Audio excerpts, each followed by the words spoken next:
기도하겠습니다. 하늘 계신 아버지, 참으로 감사합니다. 오늘도 저희들을 잠에서 깨워주시옵시고 말씀과 기도가 있는 은혜의 자리로 인도해 주시니 참으로 감사합니다. 저희들 있는 그대로 나왔지만 다시 한번 주님의 성령님 오셔서 지도해 주시옵고 인도해 주심으로 인해서 다시 한번 주님께서 저희들에게 베풀어 주시고 하시는 말씀이 저희 마음과 생각에 재확인되고 새겨지는 귀한 시간 되게 인도하여 주시옵소서. 아멘. 아버지, 새날 새 시간을 주셨사옵니다.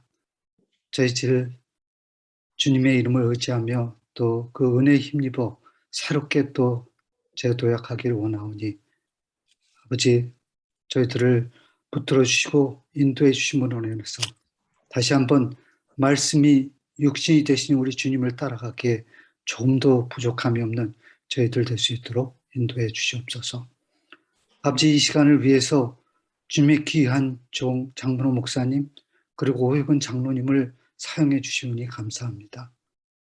모쪼록 그분들의 희생과 헌신이 좋은 결실의 기쁨으로 참 누려질 수 있도록 도와주시옵시고 특별히 그러한 수고한 가운데서도 주님의 약속의 축복을 누리며 기뻐하는 그런 감사가 넘치는 삶이 될 수 있도록 또한 도와주시옵소서. 아버지, 저희들 또 이렇게 모아주셨사오니 다시 한번 성령의 도우심으로 인해서 저희들이 드려지는 소원하고 간구하는 일들이 응답받는 그런 시간 될 수 있도록 또한 도와주시옵시고 모쪼록 저희들 이런 시간을 통해서 믿음이 자라나가고 또 주님의 장성한 분량에까지 이르게 되는 귀한 성장의 시간이 될 수 있도록 인도하여 주시옵소서. 아버지, 오늘도 이제 하루를 주셨사옵나이다.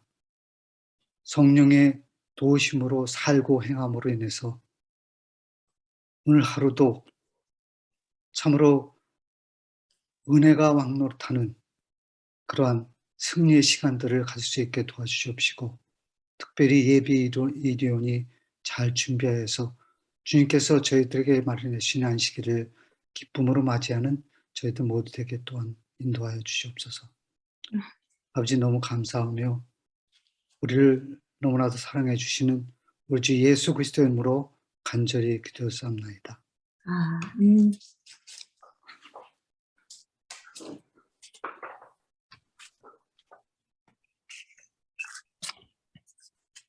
네, 오늘도 저희들에게 좋은 하루 주신 하나님께 감사드립니다. 아멘. 오늘은 우리가 30일째 되는 날입니다. 저희가 다음 주 월요일부터 은혜 나눔 시간을 시작하기 전에 이제 한 분씩 가지려고 합니다. 여기 제가 은혜 나눔 초청장을 소개해 드립니다. 제가 이 초청장을 어떻게 하실지 잘 모르실 것 같아서 초청장을 만들어 봤습니다. 제가 그 초청장을 우리 오혁은 장로님께 보내드리면 우리 장로님께서 아마 순서를 좀 배정을 해 주실 것 같습니다. 그런데 저희가 이렇게 기도를 해보면 그 신청하시는 분들에 한해서 이 신청을 받아서 순서를 짜면 힘들기 때문에 또 내성적인 분도 계시고 그리고 좀 내가 꼭 해야 될까 이렇게 좀 반반인 분도 계실 것 같아서 순서를 좀 원활하게 진행하기 위해서 우리 장로님께서 먼저 은혜의 초청장을 배정된 날짜와 함께 보내주시면 뭐 카카오톡으로나 개인톡으로 이걸 순서를 배정한 날짜와 함께 보내드리면 그러면 이 은혜 나눔 초청장을 받으신 분이 그날에 말씀을 좀 준비해 주시면 좋겠습니다. 혹시 은혜 초청장을 받으셨는데 내가 그날은 꼭 못할 것 같다라고 생각되시는 분들만 우리 장로님께 좀 조정을 요청하시면 그렇게 조정을 요청하시는 분들만 조정을 하시면 우리 장로님도 일이 좀 수월해지실 것 같은 생각이 듭니다. 은혜 나눔 초청은 제한 시간은 5분입니다.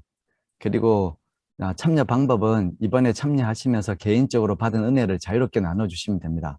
하나님께서 우리에게 주신 새로운 깨달음이나 뭐 특별한 영적 경험이나 아니면 감사하는 일들을 예, 자유롭게 말씀을 해주시면 좋겠습니다.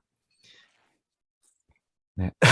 오늘은 우리 30일째 날로 낭비된 사랑이라는 제목으로 또 함께 나누고자 합니다. 먼저 우리 하나님의 말씀 에베소서 3장 16절에서 21절입니다. 그 영광의 풍성을 따라 그의 성령으로 말미암아 너희 속사람을 능력으로 강건하게 하옵시며 믿음으로 말미암아 그리스도께서 너희 마음에 계시게 하옵시고 너희가 사랑 가운데 뿌리가 박히고 터가 굳어져서 능히 모든 성도와 함께 지식에 넘치는 그리스도의 사랑을 알아 그 넓이와 길이와 높이와 깊이가 어떠함을 깨달아 하나님의 모든 충만하신 것으로 너희에게 충만하게 하시기를 구하노라. 우리 가운데서 역사하시는 능력대로 우리의 온갖 구하는 것이나 생각하는 것에 더 넘치도록 능히 하실 이에게 교회 안에서와 그리스도 예수 안에서 영광이 대대로 영원 무궁하기를 원하노라. 아멘. 이라는 말씀입니다. 여러분, 사람들이 언제 행복함을 경험하게 될까요? 사람들의 행복을 측정하는 여러 가지 측정 방법들이 있습니다. 근데 그 중에 아주 특별한 것은 자기 자신이 느끼는 감정입니다. 그 사람들에게는 아주 특별한 감정이 있다고 합니다. 그 중에 하나가 그 샤덴프로이트라는 것입니다. 그 샤덴이라는 독일어는 그 피해를 뜻하는 것이고 또 기쁨을 뜻하는 그 프라우데라는 말은 기쁨을 뜻하는 말인데 이걸 합쳐서 이제 샤덴프로이트라고 부르는 것입니다. 이 말은 다른 사람의 불행이나 고통을 목격하면서 느끼는 쾌감이라는 뜻입니다. 그 남의 불행은 나의 행복이라는 말입니다. 이게 모든 사람들 마음속에 있는 그 샤덴프로이트가 있다는 것이죠. 또 독일 속담에 남이 망하는 것은 꿀맛이다. 일본 속담에 남이 망하는 것은 꿀맛이다 라는 말이 있습니다. 이 또한 남의 불행을 사람들은 좋아한다는 것이죠. 이게 인간의 본성 중에 하나라는 것입니다. 그래서 에빈유라는 뮤지컬에 등장하는 노래 제목이 그 샤든프로이드라는 노래인데 여기에 여종업원이 쟁반을 깨뜨리거나 아니면 피겨스케이트 선수가 링크에서 넘어지면 사람들이 즐거워한다라는 내용의 노래입니다. 이것을 스미스라는 사회심리학자는 사회적 그 본성이라고 하였습니다. 그는 실증적인 심리학 연구를 통해서 이 샤덴프로이드가 생겨나는 이유가 있는데 그것이 바로 질투심 때문이라는 것입니다. 최근 뇌과학에 따르면 질투라는 대상이 불행해졌다는 소식을 들으면 사람의 뇌 조직 중에 보상 중추가 활성화된다고 합니다. 이게 무슨 의미인가 하면 즐거움을 느낀다는 것이죠. 질투하는 대상이 불행해지면 즐겁다는 것입니다. 그래서 이 질투심은 그 샤덴프로이드를 측정할 수 있는 그런 기준이 된다고 합니다. 내가 얼마나 질투심이 강하냐에 따라서 남의 불행이 나의 행복이 되는 척도가 높다는 것이죠. 남의 불행은 나의 행복이라는 말이 인간 타락한 본성에서 이 과학적으로 증명되고 있다는 것입니다. 이것과는 좀 다르게 또 하나의 용어가 있습니다. 그 무디타라는 용어입니다. 이 무디타라는 용어는 불교 용어인데 그 샤덴프로이트과는 반대되는 내용입니다. 이것은 다른 사람의 기쁨을 내 기쁨으로 받아들이는 마음 자세를 이야기한다고 합니다. 다른 사람이 잘 되는 것을 보고 마치 자기 일인 양 진심으로 좋아하는 심리. 무디타의 마음은 다른 사람이 행복해야 자신도 행복해지는 마음이라고 합니다. 오늘 여러분과 저는 어떤 마음이 더 강하다고 생각하십니까? 샤덴프로이트입니까? 아니면 무디타입니까?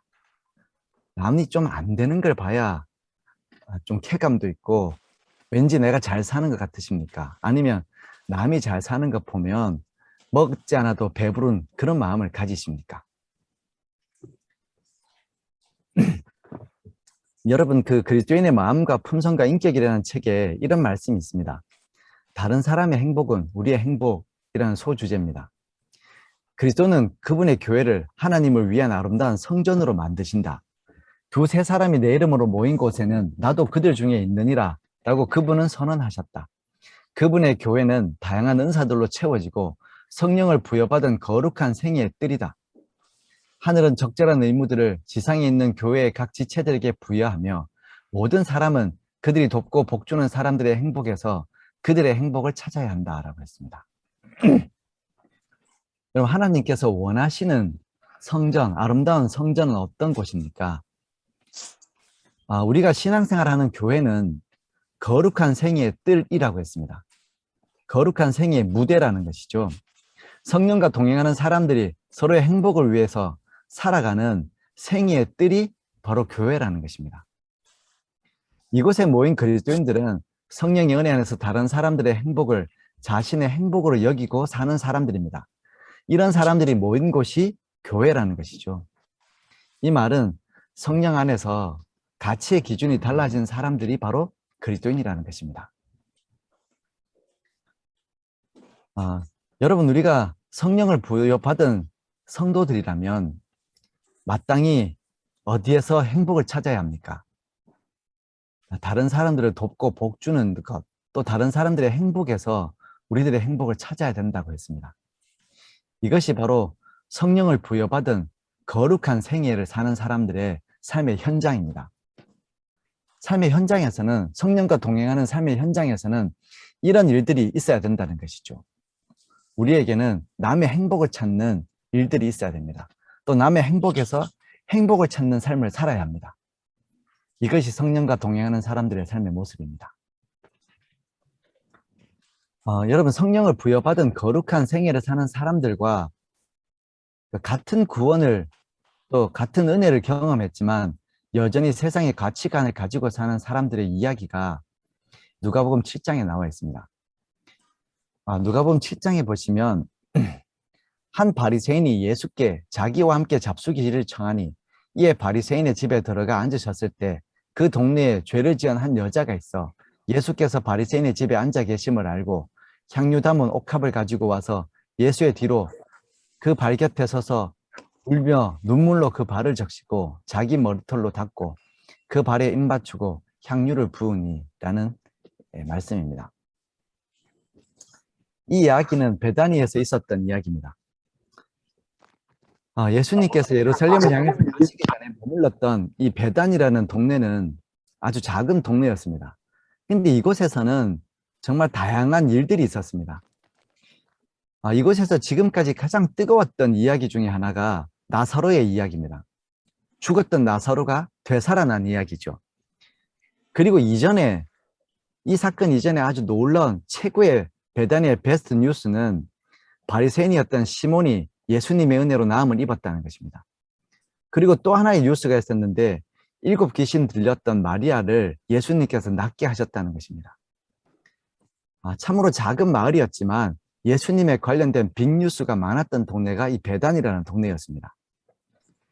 이곳에 마지막으로 예수님께서 들렀을 때 시몬은 예수님과 그의 제자들을 초청해서 잔치를 베풀었던 것입니다.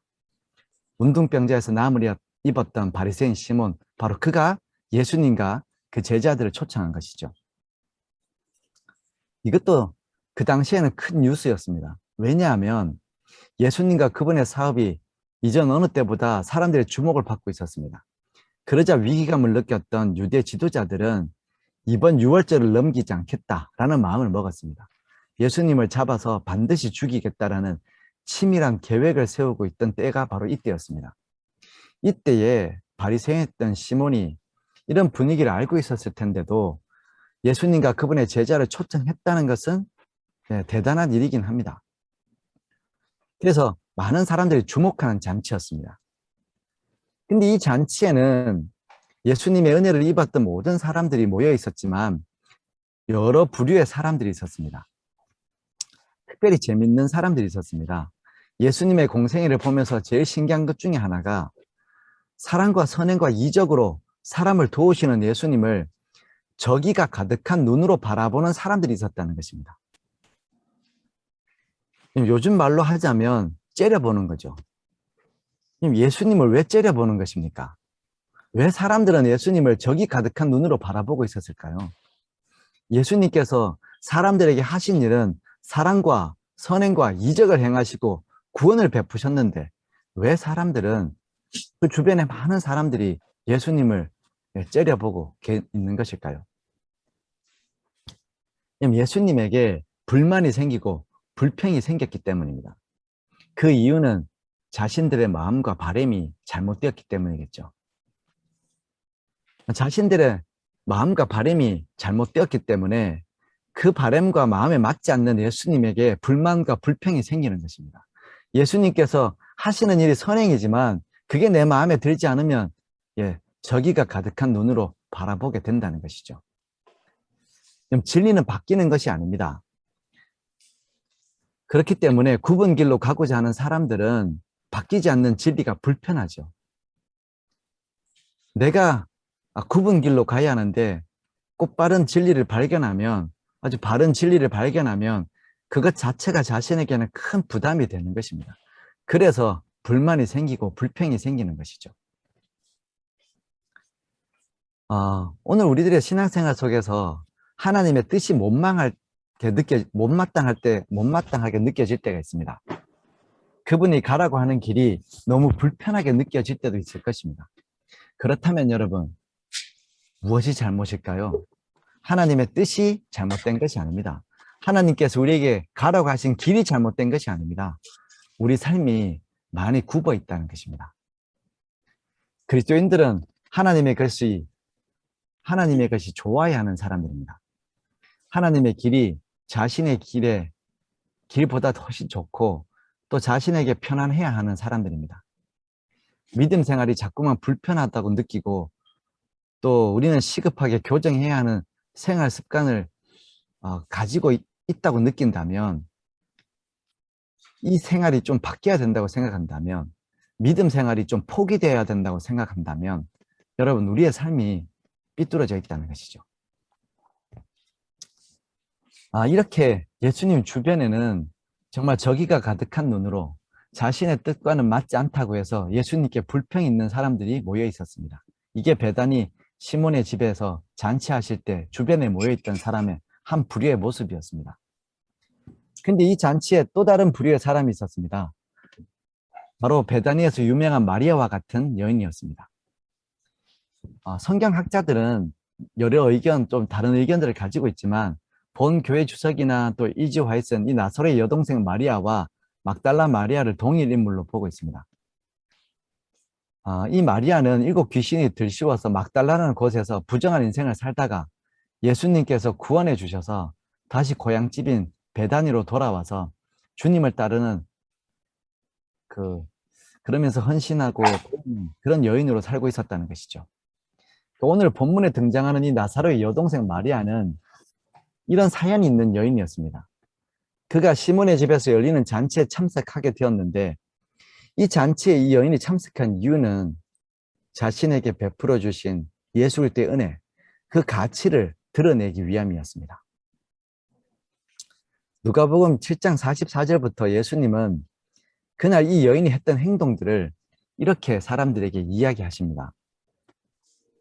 그 여자를 돌아보시며 시몬에게 이르시되, 이 여자를 보느냐? 내가 내 집에 들어올 때 너는 내게 발 씻을 물도 주지 아니하였으되 이 여자는 눈물로 내 발을 적시고 그 머리털로 닦았으며 너는 내게 입맞추지 아니하였으되 그는 내가 들어올 때부터 내 발에 입맞추기를 그치지 아니하였으며 너는 내 머리에 감람류도 붓지 아니하였으되 그는 향유를 내 발에 부었느니라. 그러므로 내가 내게 말하노니 그의 많은 죄가 사하여졌도다. 이는 그의 사랑함이 많음이라.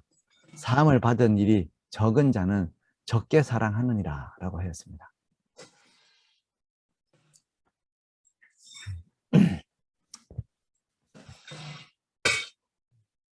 여러분, 마리아가 아주 특별한 행동을 이곳에서 하게 되었습니다. 그녀가 했던 이 정말 헌신의 마음, 드러난 이 마음은 그와 전혀 달랐던 다른 사람들의 본성을 드러내는 것이었습니다. 마리아는 조용히 눈에 띄지 않게 또 사람들에게 주목받지 않고 오직 주님께 마음을 드러내기 위해서 조용히 와서 향유를 곁들였습니다. 근데 그 향기가 너무 값지고 또 귀한 것이어서 온 방에 가득하게 된 것이죠. 시대의 소망에 보면 이런 말이 있습니다. 그 향유는 그것을 드리는 자의 마음의 상징이었다. 그것은 넘쳐 흐르기까지 하늘의 시냇물에서 공급된 사랑의 외부적인 증거였다. 너무 아름다운 표현이라고 생각됩니다. 여러분, 이때 부었던 이 향유는 무엇을 나타내는 것입니까? 이 여인의 마음을 나타내는 것이라고 했습니다. 근데 그 마음이 어떤 마음이었습니까? 하늘의 시냇물에서 흘러 넘치도록 공급된 사랑이 표현된 것이라고 했습니다. 외부적인 증거, 공급된 사랑의 외부적인 증거, 하늘에서부터 흘러내리는 시냇물이 차고 넘쳐서 나타나는 외부적인 증거가 바로 이 향유로 나타나게 되었다는 것이죠. 이것이 바로 드리는 자의 마음을 나타내는 것이었습니다. 여러분, 이 향유가 상징하는 것이 바로 그런 것이었습니다. 여러분, 이런 마음이 성령과 더욱 밀접한 교제로 이끄는 마음입니다. 성령과 동행할 수 있는 마음이 바로 이런 마음입니다. 교회 증언에서 이렇게 얘기하고 있습니다. 마음을 다하여 후하게 드리는 자세에 대한 보상은 마음과 생각을 성령과 더욱 밀접한 교제로 이끄는 것으로 나타난다라고 했습니다. 여러분, 성령과 더욱 밀접한 교제로 이끌게 되는 마음이 어떤 마음입니까? 마음을 다하여 후하게 드리는 자세에 대한 것이죠. 이런 마음을 가지는 것이 성령과 더욱 밀접한 교제로 향하게 된다는 것입니다. 우리가 성령과 동행하는 삶을 살고자 합니다. 그러려면 여러분, 우리가 이런 마음을 가지고 있어야 됩니다. 하늘은 하나님의 놀라운 은혜라는 책에는 또 이렇게 표현하고 있습니다. 하나님의 자녀가 된 사람들은 성품의 그리스도를 나타낼 것이다. 그들의 사업은 하나님의 아들의 무한하신 친절과 동정과 사랑과 순결로 향기를 발할 것이다. 그러므로 완전히 몸과 마음을 성령께 굴복하면 할수록 그분께 드리는 우리의 헌신의 향기는 더욱더 커질 것이다 라고 했습니다.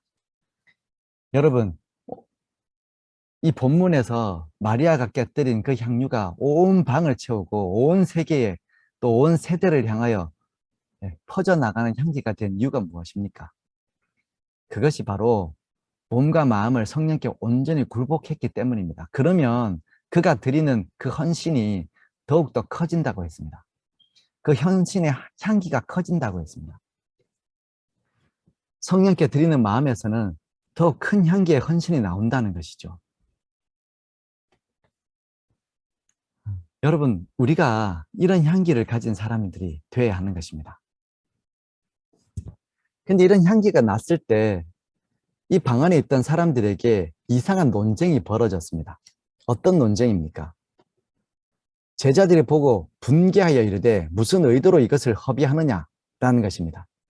낭비에 대한 논쟁이 벌어지게 된 것이죠. 그럼 제자들을 이렇게 분개하게 만든 사람이 있습니다. 그 주인공은 바로 유다였습니다. 그는 동욕심이 많은 예수님의 제자 중에 돈을 맡고 있던 사람이었습니다. 근데 자신에게 아무런 유익을 줄 수 없었던 이 여인의 행동을 아주 불쾌하게 바라보았습니다. 그리고 이러한 일들을 묵인하고 계시는 예수님도 불편한 생각이 들었습니다.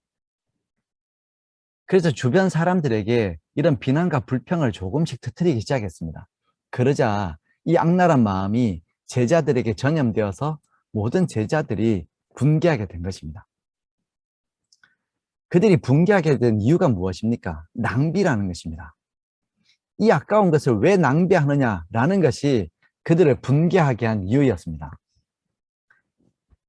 여러분, 아깝다는 것은 왜 아까운 것입니까? 여러분, 개와 돼지에게 진주를 던지지 않는다고 하지 않습니까? 그렇게 던지는 것은 아까운 것이죠. 가치를 모르는데 던지면 아깝지 않습니까? 내가 더 많은 것을 쓰면 아깝죠.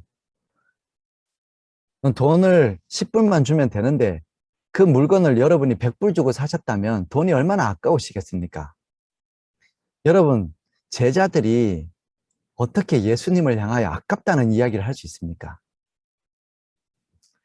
예수님께서 이러한 것을 받을 만한 가치가 있는 분인지 아닌지는 관심의 주제가 아니었습니다.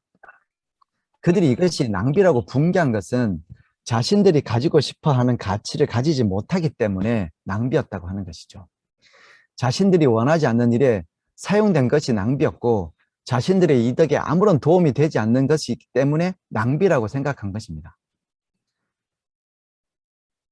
여러분, 시대의 소망에 보면 마리아가 행한 일은 바로 그리스도께 대한 그들의 사랑을 나타내는 것이 그분을 기쁘시게 하는 것이라는 사실을 제자들에게 보여줄 필요가 있는 교훈이었다라고 했습니다. 여러분, 바로 하나님께 드려지는 것 중에 낭비는 없다는 것을 가르쳐 주시는 것이죠. 우리가 너무 쓸데없이 열심히 하는 일이는 없습니다. 하나님께 드리는 일들 중에 내가 너무 열심히 일했다라고 생각될 만한 일은 없다는 것이죠. 내가 너무 많은 재물을 하나님을 위해서 드렸다라고 생각할 만큼 그런 재물도 세상에는 없습니다. 내가 너무 많은 시간을 하나님을 위해서 썼다라고 생각할 만큼 그렇게 많은 시간을 우리는 가지고 있지 않습니다. 세상은 적당한 것이 좋다라고 하지만 실제로 하나님께 드리는 일에 너무 크다고 생각되는 것이나 너무 지나치다고, 너무 지나친 가치라고 생각할 수 있는 것은 세상에 없다는 것이죠. 이것이 우리가 알아야 되는, 또 이 제자들이 알아야 되는 분명한 사실입니다. 진리였다는 것이죠. 근데 이것 때문에 그들이 허비했다라고 얘기하는 것이 아닙니다. 그들이 이런 생각이 있었으면 어떻게 예수님께 허비했다라고 생각할 수 있겠습니까?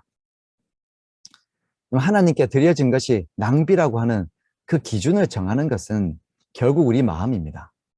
우리 마음이 낭비의 기준을 정합니다. 우리의 마음에서 한계를 정하고 그것을 넘었으면 낭비라고 느끼는 것이죠.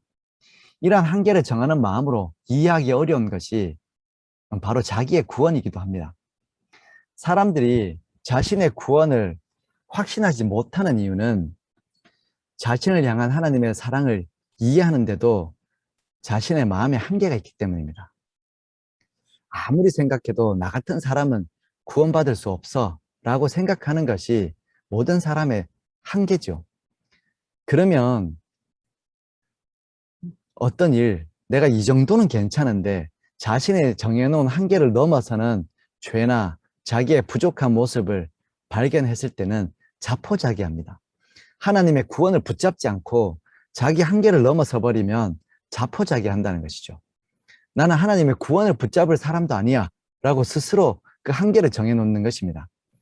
근데 인간의 구원에 있어서 한계를 정하는 것은 인간이지 하나님이 인간의 한계를 정해놓지는 않았다는 것입니다. 우리는 인간적인 시각으로 그리스도의 사랑을 낭비라고 바라볼 때가 있다는 것입니다. 실제로 천사들도 이런 생각을 가지고 있습니다. 시대의 소망에 보시면 하나님께서는 예수님을 선물로 주심으로 온 하늘을 주셨다. 인간의 견해로 볼 때 이와 같은 희생은 큰 낭비로 생각되었다. 인간의 사고방식으로는 구원의 계획이 자비와 재원의 낭비로 보인다. 극기와 성심성의 희생은 어느 곳에서든지 우리에게 만족을 준다. 하늘 천사들이 그리스도 안에서 표현된 한없는 사랑으로 향상되고 부유해지기를 거절하는 인간 가족을 놀라움으로 바라보는 것은 지당하다. 왜 이처럼 큰 낭비를 하는가 하고 그들이 부르짖는 것은 당연하다. 천사들이 낭비라고 부르짖는다고 했습니다. 왜 그렇다고 했습니까? 하나님께서는 인간을 구원하기 위해서 하늘을 부어놓고 계셨습니다. 이것은 정말 큰 낭비라고 인간으로 생각할 때는 큰 낭비라고 생각되는 사랑을 부어주셨습니다. 또 인간적인 사고 방식으로는 구원의 계획이 자비와 재원의 낭비로 보이는 것이죠. 그분은 모든 것을 우리에게 주셨습니다. 그런데도 사람들이 그것을 거절하는 것입니다. 이 한량없는 사랑을 거절하는 인간 가족을 보고 천사들이 놀라서 이건 낭비라고 생각한다는 것이죠. 여러분, 낭비라는 사전적인 의미가 무엇일까요? 낭비라는 사전적인 의미는 가치 없는 곳에, 하지 않아도 되는 곳에 부어지는 것입니다. 쓰지 않아도 되는 곳에 돈을 쓰는 것을 돈을 낭비하는 것이라고 하고, 마음을 쓰지 않아도 되는데 마음을 쓰고 일하지 않았는데 일을 하는 것을 이걸 낭비라고 생각합니다. 가치 없는 곳에 쓰여지는 것이 낭비죠. 그런데 구원받을 가치 없는 사람들에게 하나님의 희생이 부어지고 거절하고 배신하는 자들에게 끊임없는 사랑이 부어지는 것이 인간의 눈으로 볼 때는 낭비입니다. 하지만 우리가 이러한 낭비된 하나님의 사랑으로 구원받은 사람들이 되었다는 것입니다. 우리는 하나님께서 정말 온 하늘의 재원을 퍼붓는 낭비처럼 보이는 이 낭비된 사랑으로 구원받은 사람입니다. 만약 하나님께서 계산하셨다면 우리가 어떻게 구원받겠습니까?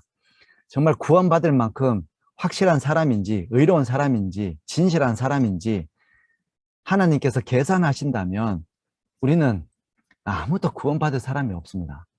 근데 하나님께서 무조건적으로 계산하지 않으시고 정말 사랑을 낭비하시는 것처럼 부어주시기 때문에 그 사랑 안에서 모든 사람은 다 구원받는 것입니다.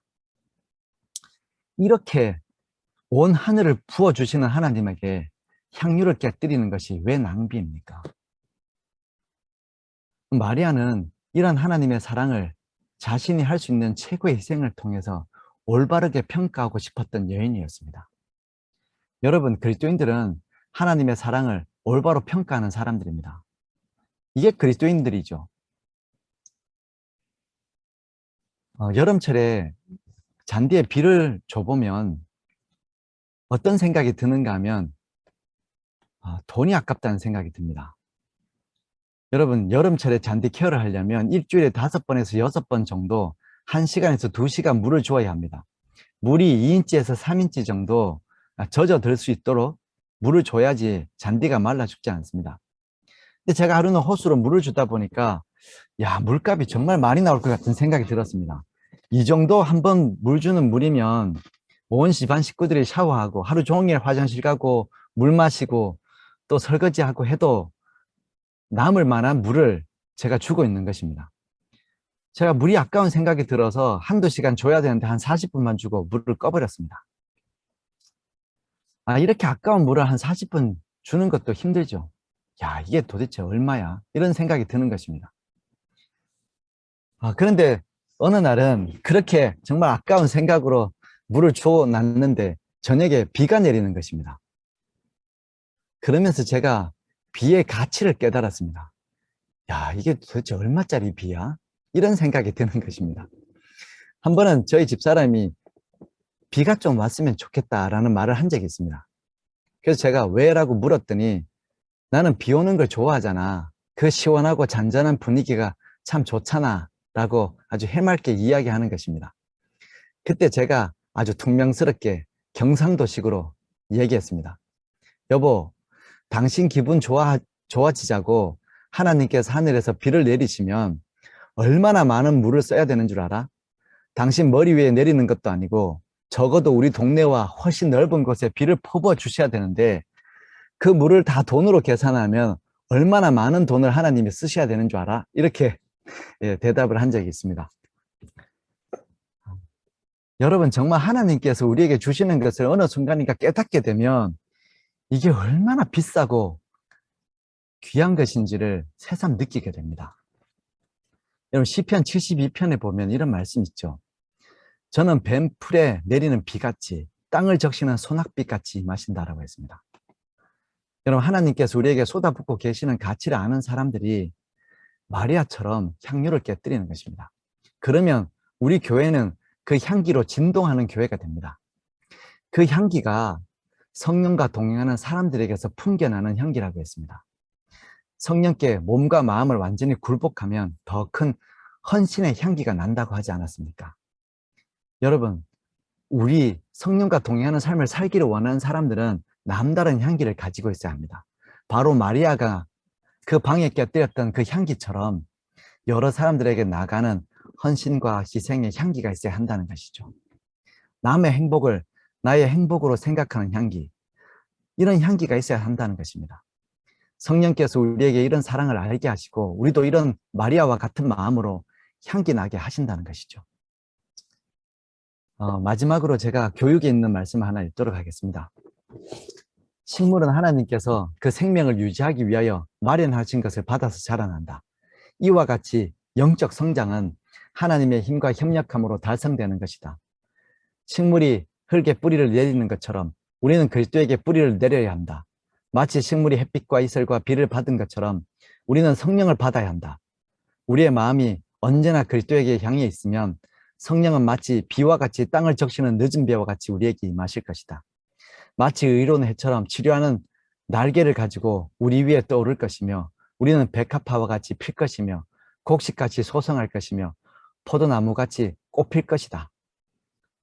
여러분, 우리가 마음을 열면 성령께서 늦은 비와 같이 하나님의 사랑과 함께 우리에게 부어지는 것입니다. 그러면 우리는 백합화같이 피게 되고 곡식같이 소성할 것이라고 했습니다. 이렇게 꽃이 피면 뭐가 날까요? 향기가 나겠죠. 그 향기가 무엇입니까? 헌신의 향기입니다, 여러분. 이런 마음이 있는 것이 성령과 동행하는 사람들의 특징입니다. 성령과 동행하는 삶을 살기를 원하신다면 헌신의 향기가 있어야 합니다. 오늘 우리가 이렇게 계산하지 않는 헌신의 향기가 있는, 우리도 사랑을 좀 낭비하는 그런 믿음의 하루를 살 수 있게 되기를 바랍니다. 오늘 숙제는 오늘 우리가 하나님께 아낌없이 드릴 수 있는 마리아의 향유와 같은 것이 무엇인지를 묵상하는 것입니다. 오늘 여러분은 어떤 헌신의 향기를 내시겠습니까? 무엇을 하나님께 드리시겠습니까? 오늘 기도는 계산하지 않는 헌신으로 그리스도인 향기를 드릴 수 있도록, 그리스도인 향기를 드러낼 수 있도록 기도해 주시기 바랍니다. 네, 감사합니다. 이창호 또 정길영 우리 두 분 장로님에서 함께 기도드리도록 하겠습니다. 사랑하는 우리 주님, 우리 하나님께서 우리 인생을 날마다 은혜 안에 인도해 주셔서 감사합니다. 아멘. 주님, 우리에게 하나님께서 당신의 사랑을 정말 한없이 정말 가뭄에 내리는 비처럼 우리에게 허락해 주셔서 감사합니다. 아멘. 주님의 그 사랑 안에서 우리가 변화되게 해주시고 우리를 계산하지 않는 사랑으로 여전히 인도해 주시고 참아주시고 기다려 주셔서 감사합니다. 하나님, 오늘 우리 인생이 또 누군가에게 계산하지 않는 아름다운 향기가 나는 그런 삶이 되게 해주시고 우리가 베푸는 헌신이 누군가에게 귀한 헌신이 될 수 있도록 좀 축복하여 주시옵소서. 아멘. 오늘은 우리 주님께서 주신 귀한 축복의 말씀을 의지하며 이창호, 정길영 우리 두 분 장로를 위해 기도합니다. 사랑하는 자를 단련하시는 주님, 오늘 주님 앞에 나온 두 분이 다가오는 이 세상의 극한 시련 중에서도 하나님을 바라보며 살 수 있도록 인도하여 주시옵소서. 매일 우리를 버려두지 않으시는 하나님을 바라보게 하시고 비록 눈앞에 있는 현실과 시련으로 가려진 진리라도 믿음으로 바라볼 수 있게 하셔서 날마다 담대한 삶이 되도록 인도하여 주시옵소서. 구속된 하나님의 백성다운 삶을 살기 위해서 깨끗한 음식과 깨끗한 마음을 소유하는 신앙의 성결함이 있게 하여 주시고 생명처럼 소중한 신앙을 지키기 위하여 다니엘과 같이 기도하게 하시며 하나님과 더 깊이 교제하는 하나님께서 사랑하시는 삶이 되도록 축복하여 주시옵소서. 아멘. 삶을 살아갈 때 믿음 생활이 외롭지 않게 믿음의 동력자들을 허락하여 주시고 함께 바라보며 함께 그리스도의 십자가를 지는 행복한 협력이 있는 삶이 되도록 축복하여 주시옵소서. 두 분의 가정과 삶에도 하나님의 사랑이 있게 하셔서 서로가 서로에게 힘이 되는 축복이 있게 하시고 무엇보다 자녀를 위한 부모의 기도가 응답되는 가정이 되도록 주님 축복하여 주시옵소서. 오늘 우리 모두를 주님의 강한 군사로 온전히 세워주시고 우리 삶이 성령과 동행하는 헌신의 더 큰 향기가 있는 삶이 될 수 있도록 오늘도 우리를 주관하여 주시옵기를 예수님 이름으로 간절히 기도드립니다. 아멘. 감사합니다. 감사합니다. 정말 감사합니다.